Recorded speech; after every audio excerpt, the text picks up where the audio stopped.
कानपुर के बिकरू गांव में 8 पुलिसकर्मियों की निर्मम हत्या कर दी गई और एक नाम आता है विकास दुबे। दोस्तों, आपकी स्क्रीन पे जो ये आदमी दिख रहा है देखने में तो हमारी और आपकी तरह आम आदमी लग रहा है, पर कहते हैं ना, जैसा दिखता है हमेशा वो वैसा नहीं होता। तो ये शख्स पे ये बात सही बैठती है। दरअसल ये एक कुख्यात अपराधी है और बहुत ही बड़ा हिस्ट्री शीटर है। नाम है विकास दुबे। इसके ऊपर उत्तर प्रदेश सरकार ने 1 लाख रुपए का इनाम रखा है। लोगों की जिंदगी सीधी तरह से अच्छी कट रही थी, तभी तड़के दिन सुबह की अखबार में, न्यूज़ चैनल पे और सोशल मीडिया पे एक तड़के की खबर आती है कि कानपुर जिले में एक मुठभेड़ में 8 पुलिस वाले शहीद हो गए और एक चेहरा और नाम सामने आता है, विकास दुबे, जिसने अपने गैंग के लोगों की मदद से 8 पुलिस वालों को मौत के घाट उतार दिया। अचानक से पूरे भारत देश में सनसनी बना विकास दुबे और उत्तर प्रदेश पुलिस को चुनौती देने वाला शख्स विकास दुबे आखिर है कौन और इसने ये अपराध क्यों किया, आइए जानते हैं इस वीडियो में। उत्तर प्रदेश के कानपुर में बदमाशों ने पुलिस की एक टीम पर ताबड़तोड़ गोलियां चलाई, जिसमें डीएसपी देवेंद्र मिश्रा और थाना प्रभारी समेत 8 पुलिसकर्मी शहीद हो गए। पुलिस की यह टीम हिस्ट्री शीटर विकास दुबे को पकड़ने के लिए गई थी। बता दें कि इन 8 पुलिसकर्मियों की शहादत का जिम्मेदार हिस्ट्री शीटर विकास दुबे एक खूंखार अपराधी रहा है। विकास दुबे के ऊपर लूट, डकैती, फिरौती और हत्या जैसे गंभीर अपराधों के 60 मामले दर्ज हैं। अब इस नई और सबसे बड़ी वारदात के साथ वह सूबे के मोस्ट वांटेड अपराधियों में से एक हो गया है। विकास दुबे का गिरफ्तार साथी दयाशंकर अग्निहोत्री ने बताया कि विकास को 5.5 घंटे पहले ही पुलिस की तैयारियों के बारे में पता चल गया था। किसी ने फ़ोन करके इसकी सूचना दी थी। इसके बाद विकास ने अपनी पूरी तैयारी कर ली। उसने हथियार जुटाने के साथ साथ अपने कई साथियों को भी बुला लिया था। विकास के पास रात लगभग 8:30 बजे यह सूचना आई थी कि पुलिस छापा मारने वाली है। इसके बाद विकास दुबे ने दयाशंकर से कहा, घर के सारे दरवाजे खिड़कियां बंद कर लो। विकास खुद बदमाशों का इंतजाम करने चला गया। करीब 1 घंटे बाद वह 50 असलाधारी बदमाशों को लेकर घर लौटा था, जिसके बाद उन्होंने पुलिस से मोर्चा लेते हुए 8 पुलिसकर्मियों की निर्मम हत्या कर दी। सबसे अहम बात यह है कि विकास उसके घर में अकेला हिस्ट्री शीटर नहीं है, बल्कि उसके 3 भाई अतुल दुबे, दीपू दुबे और संजय दुबे भी इसी थाने में हिस्ट्री शीटर के तौर पर दर्ज हैं। थाने में लगे हिस्ट्री शीट बोर्ड पर चारों भाइयों के नाम लिखे हुए हैं। ऐसा नहीं है कि विकास दुबे का यह पहला मामला है। विकास दुबे का पुराना आपराधिक इतिहास रहा है। बचपन से ही विकास जुर्म की दुनिया का बादशाह बनना चाहता था और उसने इसकी शुरुआत भी पहले से ही कर दी थी। उसने पहले गैंग बनाया, फिर लूटपाट शुरू की। इतने में ही उसका मन नहीं भरा तो बाद में वह डकैती और हत्याओं को भी अंजाम दिया। जुर्म की दुनिया में कदम रखने से पहले कुख्यात अपराधी विकास दुबे भी एक सामान्य युवक था। बहन के पति की मौत के बाद वह उसी के साथ रहने लगा था। हालांकि कुछ सालों बाद विकास बिकरू गांव पहुंचा, जहां पिता राजकुमार और मां के साथ रहने लगा। यह दौर था 1994 का, जब दलित समाज के कुछ लोगों ने विकास के पिता राजकुमार से बदसलूकी करने के साथ उनके साथ मारपीट भी की थी। ऐसा आरोप लगाया गया कि समाज के लोगों ने विकास के पिता को पूरी तरह से मारा था। इस घटना की जानकारी मिलते ही विकास अपने पिता का बदला लेने के लिए घर में रखे असलहे को उठाकर उस वर्ग के लोगों के पास पहुंच गया।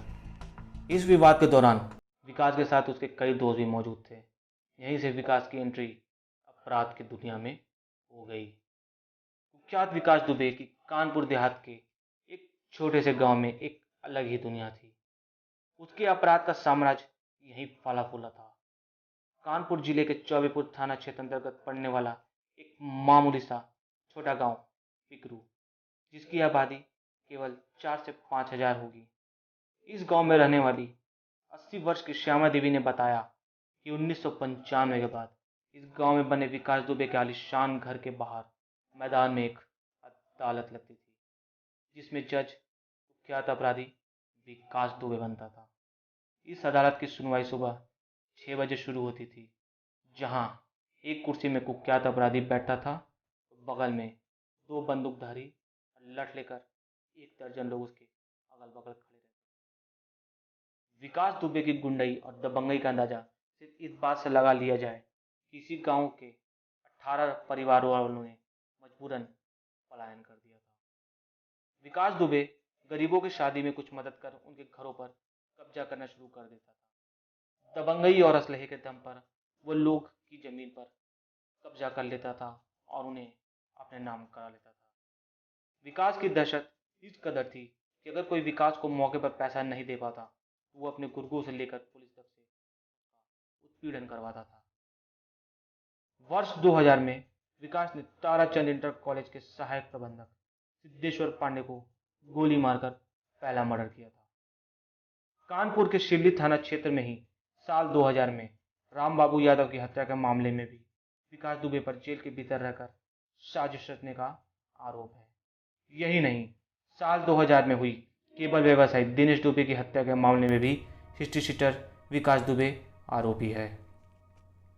19 साल पहले विकास दुबे का नाम चर्चा में तब आया था जब 2001 में जब उसने कथित तौर पर थाने में घुसकर दर्जा प्राप्त राज्य मंत्री एवं बीजेपी नेता संतोष शुक्ला की हत्या कर दी थी। बाद में उसने कोर्ट में सरेंडर भी कर दिया था और कुछ ही महीने बाद जमानत पर बाहर आ गया था। इस खूंखार अपराधी ने राजनीति में भी एंट्री लेने की कोशिश की और कुछ हद तक कामयाब भी रहा।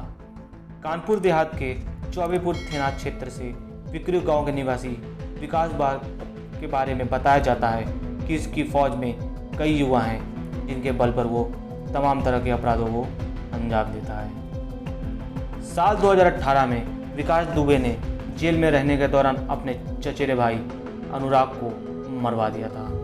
अनुराग की पत्नी ने विकास के खिलाफ FIR भी दर्ज कराई थी। जेल में रहने के दौरान ही उसने चुनाव लड़ा था और शिवराजपुर से नगर पंचायत का चुनाव भी जीता था। BSP के कार्यकाल में उसकी दूध ही बोलती थी। वर्ष 2006 में जनकपुरी पुलिस ने उसे NDPS एक्ट में गिरफ्तार किया था। विकास दुबे वर्ष 2006 में सहारनपुर आया था।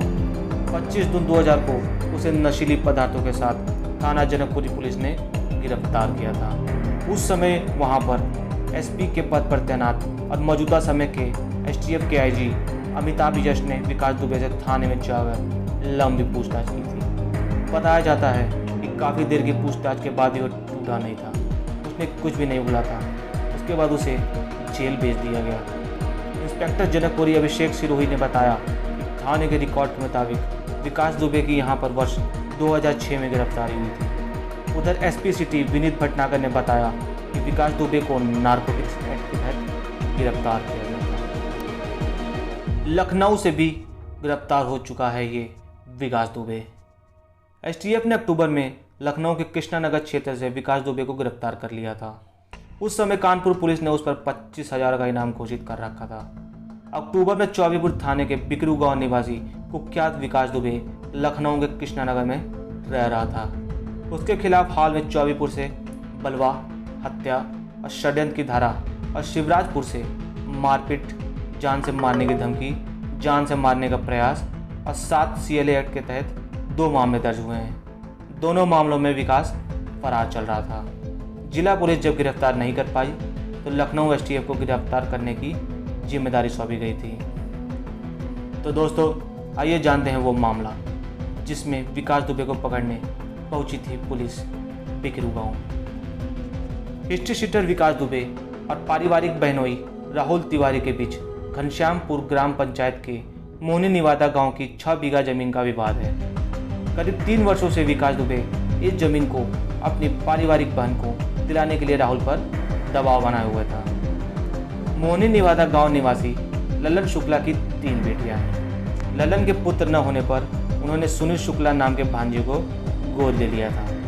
ललन ने अपनी 6 बीघा जमीन सुनील के नाम कर दी थी। ललन की एक पुत्री सुनीता गौरीलखा निवासी पत्नु बबलू तिवारी, दूसरी पुत्री प्रतिमा निवासी जादेपुर पत्नी राहुल तिवारी हैं, जबकि तीसरी पुत्री सरिता अभी भी अविवाहित है। लल्लन के दत्तक पुत्र यानी सुनील शुक्ला का विवाह बिकरू गांव के विकास दुबे की पारिवारिक बहन समीक्षा से हुआ था। राहुल तिवारी मोहनी निवादा गांव में ससुर की मौत के बाद ससुराल की जमीन बेचकर सबसे छोटी साली सरिता का विवाह कराना चाहता था। विकास दुबे जमीन सुनील के न होने को लेकर पूरी ताकत लगा रहा था। इसी बात पर दोनों पक्षों में कई बार पारिवारिक पंचायतें भी हुई, लेकिन मामला सुलझा नहीं। फिर विकास ने यह खूनी साजिश राहुल की उस एफआईआर से रची जो गुरुवार को चौबीर थाने में दर्ज कराई गई थी। इसी की शिकायत पर पुलिस जांच के लिए विकास के गांव बिकरू गई थी। राहुल ने विकास पर अपने ससुराल के बाद लालू की जमीन जबरन अपने नाम कराए जाने की एफआईआर कराई थी। एफआईआर में उसने लिखवाया था कि विकास उसे रास्ते से जबरन अपनी गाड़ी में डालकर अपने घर ले गया था, जहां उसने उसे मार पीट कर एक कमरे में बंद कर दिया था। किसी तरह रात में मौका देखकर वो वहां से भाग गया। इस घटना के बाद राहुल ने विकास के खिलाफ गुरुवार को थाने में मुकदमा दर्ज कराया था। मामले की गंभीरता को लेते हुए जांच के लिए पुलिस टीम बिकरू गांव गई थी। दरअसल बिकरू गांव में पुलिस को पहले से विरोध की आशंका थी, इसलिए कई थानों की फोर्स लेकर खुद सीओ देवेंद्र मिश्रा वहां गए थे। विकास दुबे और उसके साथी अभी भी फरार है, पर उत्तर प्रदेश पुलिस ने विकास दुबे का किले नुमा मकान जमीन दोज कर दिया है। जिस जेसीबी को रास्ते में खड़ा कर पुलिस वालों को जाल में फंसाया गया था, उसी जेसीबी से शनिवार को करीब 10 घंटे की कार्रवाई के बाद मकान का कोना कोना ढहा दिया गया। घर में खड़ी विकास की 2 लग्जरी गाड़ियाँ, ट्रैक्टर आदि भी चकनाचूर कर दी गए। वहीं पुलिस दबिश की मुखबिरी करने के शक में जांच के दायरे में आए चौबेपुर एसओ विनय तिवारी को भी निलंबित कर दिया गया। विकास दुबे ने जेल की तरह ही घर की दीवारें बनाई थी। सीसीटीवी से पूरा मकान लैस था। दीवारों पर कांटेदार तार थे, यानी सुरक्षा एकदम फुल प्रूफ थी। पुलिस ने शनिवार सुबह करीब 10 बजे से उसके मकान पर जेसीबी चलवाना शुरू किया। पहले भीतर का हिस्सा गिराया गया और फिर जेल की तरफ बनी दीवारें तोड़ दी गई। पुराना घर ढहाने के बाद नया बना मकान भी नेस्तो नाबूद कर दिया गया। पीछे का कुछ हिस्सा बाकी है, मलबा हटवाने के बाद इसे भी तोड़ा जाएगा। विकास के कोठी में आने जाने के 6 रास्ते मिले हैं। इनमें से 3 बड़े, 1 छोटा और 2 गुप्त रास्ते थे। घर के चारों ओर 12 फीट ऊंची दीवार पर तारों की बैरिकेडिंग की गई थी। घर और दीवारों में हथियार छिपाकर रखने की पुलिस को सूचना मिली थी। पुलिस की टीम ने शनिवार को जब विकास के किलेनुमा घर का कोना कोना छाना तो चौंकाने वाली बात सामने आई। उसने नए मकान से सटे पुराने मकान को बिल्कुल बंकर की तरह बना रखा था। 8-10 फीट की गहराई में कमरे थे। एक कमरे दूसरे कमरे से जुड़े हुए थे। यहाँ पर खाने पीने की चीज़ें भी भरी पड़ी थी। अब पुलिस ने इसे भी ढहा दिया है। पुलिस के मुताबिक वारदात को अंजाम देने के लिए विकास और उसके साथी इसी बंकर नुमा पुराने घर को अपना ठिकाना बनाते थे। यह पुराना घर बाउंड्री के अंदर घुसते ही बाईं तरफ है। इस पुराने घर में नौकर के परिवार के रहने के अलावा कबाड़ भरा हुआ है, जिसकी वजह से इसका किसी को शक भी नहीं गया। पुलिस के अनुसार सूचना मिली थी कि विकास ने अपने घर में भारी मात्रा में असलहे छिपा रखे हैं। पिस्टल जैसे हथियार दीवारों में चुनवाकर छुपाने की जानकारी मिली थी। पुलिस का कहना है कि इन हथियारों की बरामदगी के लिए ही इसके घर को ढहाया गया था।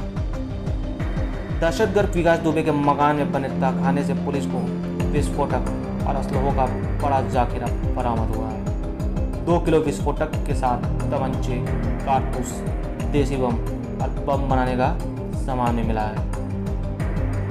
शनिवार को एक और खुलासा हुआ जिससे सबके दिमाग हिल गए। उस रात सिपाही ने पावर हाउस में फ़ोन कर बिकरू गांव और उसके आसपास की बिजली कटवाई थी। इसकी जानकारी होने पर एसटीएफ ने जांच शुरू कर सिपाही से पूछताछ की। कानपुर देहात पुलिस ने पावर हाउस के अधिकारियों से भी जानकारी जुटाई है। गुरुवार रात करीब 1:15 बजे बिकरू गांव में मुठभेड़ हुई। 1 घंटे तक गोलियां तड़तड़ाई थी। इस दौरान गांव में बिजली नहीं आ रही थी। अब जांच में पता चला कि पुलिस ने बिजली कटवाई थी। चौबेपुर थाना के एक सिपाही ने कानपुर देहात के रसूलाबाद पावर हाउस में फ़ोन किया था। वहां से कॉल शिवली पावर हाउस ट्रांसफ़र की गई थी। तब सिपाही ने बिजली काटने के लिए आदेश दिया था। इस मामले की जानकारी होने के बाद एसटीएफ सक्रिय हो गई। सूत्रों के मुताबिक सिपाही से एसटीएफ ने पूछताछ की है। एसटीएफ ने पावर हाउस के अधिकारियों से बिजली कटने और सप्लाई शुरू होने का समय लिखित में मांगा है। एसटीएफ अब जांच कर रही है कि दबिश में बदमाशों को फ़ायदा पहुंचाने के लिए ऐसा किया गया या बदमाशों को उजाले का फ़ायदा न मिले इसलिए बिजली कटवाएगी। यह तथ्य स्पष्ट होने के बाद ही आगे की कार्रवाई की जाएगी। फिर रविवार को मुठभेड़ में विकास दुबे के भाई और मामा को पुलिस वालों ने मार गिराया। विकास दुबे की तलाश में अब तक 100 से ज़्यादा स्थानों पर दबिश दी जा चुकी है। पड़ोसी राज्य राजस्थान और मध्य प्रदेश में तलाश की जा रही है। पुलिस और एसटीएफ पूर्वी व पश्चिमी यूपी के कई जिलों में लगातार छापेमारी है। विकास दुबे का शक जाता है कि वो नेपाल भाग गया है। विकास के 50 से अधिक कारोबारियों को हिरासत में लेकर पूछताछ की जा रही है, लेकिन अभी तक विकास दुबे पुलिस की पकड़ से बाहर है। आशा है आपको आज की वीडियो पसंद आई होगी। पसंद आई हो तो वीडियो को लाइक करें, वीडियो पे कमेंट करें। अगर चैनल को अभी तक सब्सक्राइब नहीं किया है तो सब्सक्राइब कर लें और साथ में घंटे वाले बटन को भी दबा दें ताकि हमारे अगली वीडियो की नोटिफिकेशन आपको मिलती रहे। तब मिलते हैं आपसे अगली वीडियो में। तब तक के लिए हर हर महादेव।